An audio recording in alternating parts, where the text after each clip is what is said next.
Okay. Hello chatters, my name is Rohit and you are watching Wrestle Chatter. अब देखो जैसे जैसे royal rumble नजदीक आ रही है हमारी एक्साइटमेंट तो बढ़ रही है, लेकिन भाई जो बैटिंग ऑड्स है ना उसके अंदर भी जो वक्त और जज्बात हैं वो पूरे बदल गए, क्योंकि दोनों ही मैचेस के अंदर men's and women's royal rumble match के अंदर नए सुपरस्टार हैं फेवरेट मैच को जीतने के लिए। क्या है सीन मैं आपको सारा बताऊंगा इस वीडियो के अंदर। WWE के रिजल्ट्स भी आ चुके हैं भाई रॉ की रेटिंग्स के, और क्या WWE को इससे फायदा हुआ या फिर नुकसान हुआ, रॉ की जो लेजेंड्स नाइट थी उसके बारे में आपको बताऊंगा इस वीडियो के अंदर। अब रिटर्न तो हमारे गोल्डबर्ग का हुआ, लेकिन एक बड़े इंटरेस्टिंग रीजन की वजह से स्टिंग ट्रेंड कर रहे थे ट्विटर के ऊपर, उसके बारे में मेरे पास आपको बताने के लिए चीजें हैं। फॉर्मर यूनिवर्सल चैंपियन ने डिफेंड किया है गोल्डबर्ग को, और गाइस NXT से सुपरस्टार आकर ज्वाइन करने वाला है रोमन रेंज की स्टोरी लाइन को। तो बड़ी सारी इंटरेस्टिंग बातें मेरे पास आपको बताने के लिए इस वीडियो के अंदर। वीडियो को आप लोग लास्ट तक जरूर देखना। वैसे अगर आप लोग यार व्लॉग चैनल हमारा फॉलो नहीं कर रहे हो तो क्या कर रहे हो, मैंने अभी कल एक लेटेस्ट व्लॉग डाला है, तो अगर आपने वो नहीं देखा तो ऊपर आई बटन पर भी आ रहा होगा, डिस्क्रिप्शन में जाकर भी आप लोग उसे देख सकते हो। और भाई जैसे मैंने आपको बताया 100K जब हो जाएंगे तो जो हमारा मैसिव गिव अवे उसका रिजल्ट भी मैं निकालने वाला हूं, तो जल्दी से यार 100K पहुंचाओ और उस वीडियो को जाकर आप लोग चेकआउट करो। और शुरुआत करते हैं गाइस सबसे पहले हम लोग मंडे नाइट रॉ की व्यूअरशिप के साथ। अब देखो WWE ने रॉ लेजेंड्स नाइट क्यों करी थी, इसीलिए करी थी क्योंकि यूएसए नेटवर्क कह रहे थे भाई तुमने पैसे तो हमसे इतने ले लिए और तुम मतलब हमको व्यूअरशिप लाके तो दे नहीं रहे हो, तो जल्दी से कुछ करो ना ऐसा कि हमारी जो रेटिंग्स है वो बढ़ जाए। और गाइस WWE ने जो है पूरा रॉ लेजेंड्स नाइट वाला शो ऑर्गेनाइज कर दिया और इसकी रेटिंग्स आ चुकी है, और कह सकते हैं WWE ने इस बार काफी हद तक चौका या फिर छक्का मार दिया, क्योंकि लास्ट वीक जो रॉ की व्यूअरशिप थी गाइस वो थी 1.769 मिलियन व्यूअर्स, लेकिन बात करें रॉ लेजेंड्स नाइट वाले एपिसोड की तो ये बढ़ चुकी है 20%, और रॉ की जो व्यूअरशिप है वो 2 मिलियन से ऊपर चली गई और व्यूअरशिप मिलती है 2.128 मिलियन व्यूअर्स। और गाइस सिर्फ इतना ही नहीं बल्कि WWE की मार्च 2020 से रॉ की ये अब तक की सबसे बेस्ट व्यूअरशिप है। तो कह सकते हैं भाई WWE के लिए जो फॉर्मूला है ना लेजेंड्स को वापस लाने का वो हमेशा वर्क करता है। हालांकि शो हमको हर बार डिसअपॉइंट करता है, क्योंकि जिस तरीके से लेजेंड्स के नाम हमको बताए जाते हैं उनको सिर्फ क्या किया जाता है बैक से उनकी मुंह दिखाई होती है, लेकिन क्योंकि बड़े नाम है WWE हफ्तों पहले से एडवर्टाइज करना शुरू कर देती है, तो इस वजह से WWE को व्यूअरशिप में फायदा होता है। हालांकि मैं स्टिल इसको कंपेयर करूं कि रॉ की पहली जैसी रेटिंग्स आती थी उससे कंपेयर करके तो भाई 2 मिलियन तो फिर भी कुछ नहीं है, लेकिन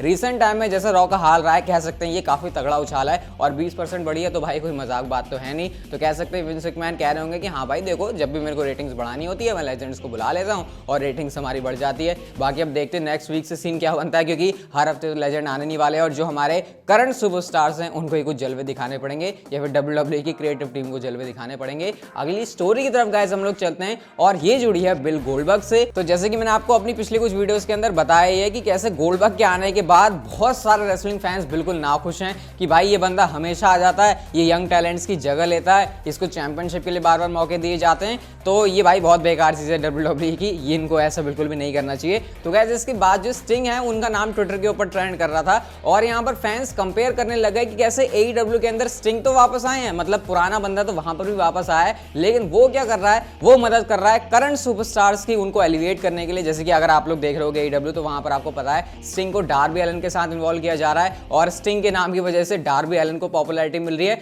लेकिन अगर हम एक तरफ देखें WWE क्या कर रही है, तो WWE करती है गोल्डबर्ग को वापस लाके यंग टैलेंट से चैंपियनशिप लेके उनको बैरी करने का काम। तो इस तरीके से यहाँ पर जो WWE वर्सेस AEW वाली कहानी है वो एक बार फिर से छिड़ गई ट्विटर के ऊपर। सही बताऊं मैं इस चीज में बिल्कुल भी इंटरेस्टेड नहीं हूं, लेकिन क्योंकि ये चीज हो रही थी सोशल मीडिया के ऊपर तो मुझे लगा आपके साथ शेयर करनी चाहिए। बाकी यार फैंस तो रोते ही रहते हैं, मतलब इतना रोना भी सही नहीं होता है, एक WWE का शो है, रेसलिंग शो है, इसको आराम से एंजॉय करो, देखो क्या चल रहा है क्या नहीं चल रहा है, लेकिन यहाँ पर जो फैंस है वो लड़ते रहते हैं। बाकी आपके क्या थॉट्स हैं गोल्डबर्ग को फिर से वापस लेकर आ गए चैंपियनशिप पिक्चर में, क्या ये सही हुआ या फिर गलत, मुझे आप लोग कमेंट करके जरूर बता सकते हो। लेकिन गाइस अगली स्टोरी की तरफ हम लोग चलते हैं, और एक ऐसे यहाँ पर सुपरस्टार हैं जिन्होंने डिफेंड किया है गोल्डबर्ग को, और स्पेशली बात करिए उन फैंस के बारे में जो कि हमेशा रोते रहते हैं जब भी कोई लेजेंड वापस आता है। और यहाँ पर मैं बात कर रहा हूँ current NXT champion and farmer universal champion Finn Balor के बारे में। फिन बैलर ने यहाँ पर गोल्डबर्ग को डिफेंड किया, उन्होंने कहा कि लोग भले ही बोलते हो कि गोल्डबर्ग फिर से वापस आ गए, कोई लेजेंड को वापस ले आए, स्पॉटलाइट छीन ली, लेकिन पुराने टाइम में इन्हीं लोगों ने ऐसा काम किया है, इसलिए डिजर्व करते हैं कि ये आज भी शो पर आए, और ना सिर्फ एक नाइट पर बल्कि अगर ये हर नाइट पर भी आते हैं तो मुझे इस बात से कोई भी दिक्कत नहीं है। फिन बैलर ने यहाँ पर ये कहा कि भाई उन लोगों को साइड में रखो और अगर लेजेंड्स आते हैं शो के ऊपर तो मैं तो भाई खुले हाथों से इनका स्वागत करने वाला हूँ। तो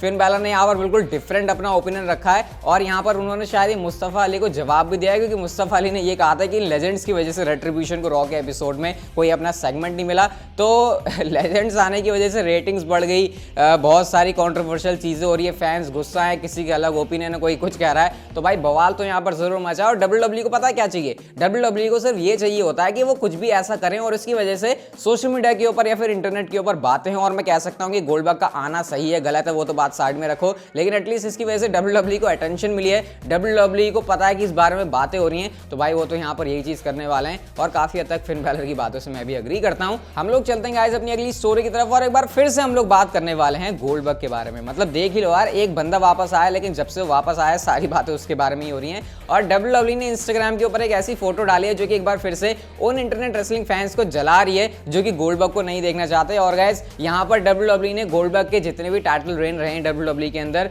जहां पर उन्होंने जो है वर्ल्ड टाइटल जीते हैं, तो उन्होंने उसकी फोटो डाली है। और आपको पता है अब तक 4 बार जो है गोल्डबर्ग के टाइटल रेन रह चुके हैं वर्ल्ड टाइटल के लिए, जहां पर एक बार वो वर्ल्ड हैवीवेट चैंपियन बने थे, उसके बाद हमने बाद में फिर से उनको चैंपियन बनते हुए देखा, यूनिवर्सल चैंपियन वो बने, उसके बाद फिर से उन्होंने यूनिवर्सल चैंपियनशिप जीती। तो यहाँ पर डब्ल्यूडब्ल्यू ने कैप्शन में लिखा है Goldberg has his eyes on a 5th world title reign, यानी अब गोल्डबर्ग की जो नजर है वो अपनी 5वीं बार वर्ल्ड टाइटल रेन के ऊपर है। और अगर आप इसका कमेंट सेक्शन खोल के देखोगे ना तो भाई फिर से फैंस जो है कह रहे हैं कि देखो डब्ल्यूडब्ल्यू कितने अच्छे काम कर रही है, यंग टैलेंट को वापस ला रही है, मतलब सार्कास्टिक वे में यहाँ पर जो है फैंस बातें कर रहे हैं। लेकिन कहीं ना कहीं डब्ल्यूडब्ल्यू इससे ये टीज कर रही है कि क्या गोल्डबर्ग ड्रू मैकिंटायर को हराने वाले हैं और बन जाएंगे नए डब्ल्यूडब्ल्यू चैंपियन। अगर ऐसा हो गया तो सोचो अभी से फैंस इतने ज्यादा गुस्सा हो रहे हैं गोल्डबर्ग के वापस आने को लेकर, लेकिन जब वो चैंपियन बन गए ड्रू मैकिंटायर को उन्होंने हरा दिया तो भाई बिल्कुल बवाल ही मच जाएगा। मतलब कुछ भी हो, बातें तो इसके बारे में बहुत ज्यादा होने वाली है। और रॉयल रंबल के लिए हम कह सकते हैं वाकई में काफी बड़ा मैच है, मतलब लेजेंड वापस आया, ड्रू मैकिंटायर को चैलेंज कर रहा है, इससे बड़ी बात और क्या होगी। तो डब्ल्यूडब्ल्यू यहाँ पर अभी से टीज करना तो शुरू कर चुकी है कि गोल्डबर्ग हो सकते हैं आपके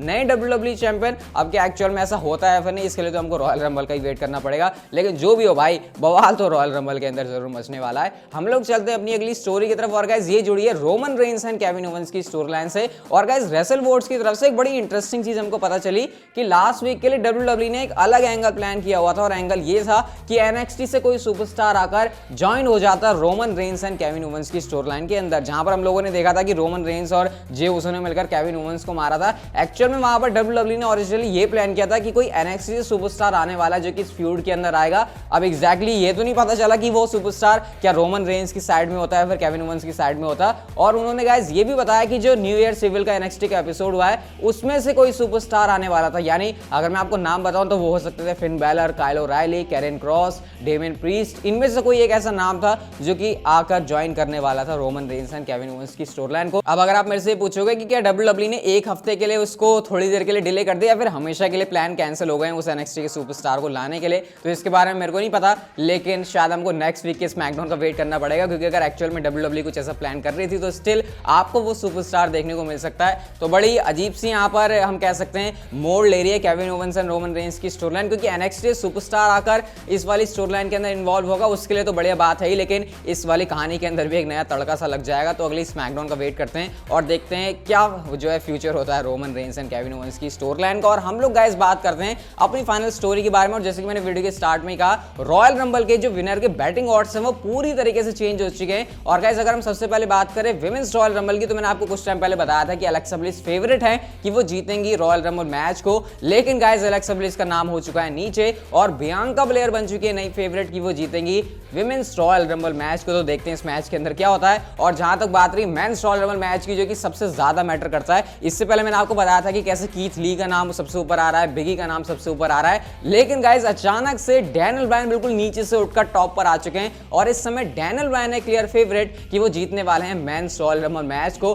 तो एक बहुत बड़ा शिफ्ट हमको बैटिंग ऑर्डर के अंदर देखने को मिलता है। बाकी नंबर 2 की बात करें तो स्टिल यहाँ पर जो है कीथ ली का नाम है, 3 पर आते हैं बिगी, उसके बाद ब्रॉक लेसनर, फिर एज का भी यहाँ पर नाम है। तो इस तरीके से भाई बहुत कुछ चेंजेस हो रहे हैं रॉयल रंबल से पहले। और आपको पता ही है कि बैटिंग ऑर्ड्स काफी हद तक रॉयल रंबल के विनर बताने में सही साबित होते हैं। अगर आप लोग पिछले सालों को उठाकर देख लो, फिर चाहे जब ड्रू मैकिंटायर जीते थे या फिर सेथ रॉलिंस जीते थे या फिर नाकामुरा जीते थे, यहाँ पर चीजें जो है काफी हद तक सही बता देते बैटिंग ऑड्स, और इस बार तो भाई डैनियल ब्रायन का नाम है। अभी वैसे रॉयल रंबल होने में टाइम है, तो हो सकता है वहां जाने तक बैटिंग ऑड्स में चेंज हो, लेकिन फिलहाल ये अपडेटेड लिस्ट है जो कि मैंने आपको बता दी। बाकी आप किसको देखना चाहोगे विनर, कमेंट करके आप लोग मुझे बता ही सकते हो। हमारी ये जो वीडियो थी आज की वो यहीं तक की थी। अगर अच्छी लगी तो लाइक कर दो, डिस्क्रिप्शन में आपको लिंक मिल जाएगा हमारी ब्लॉग वाली वीडियो का, नहीं देखे तो जाकर देख लेना, वहां पर भी यार थोड़ा सा सपोर्ट दिखा दो। और चैनल को कर लो सब्सक्राइब, नोटिफिकेशन बेल को ऑन, क्योंकि इस चैनल के ऊपर आपको प्रो रेसलिंग से जुड़ी ऐसी इंटरेस्टिंग वीडियोस देखने को मिलती रहती हैं। So see you guys in my next video.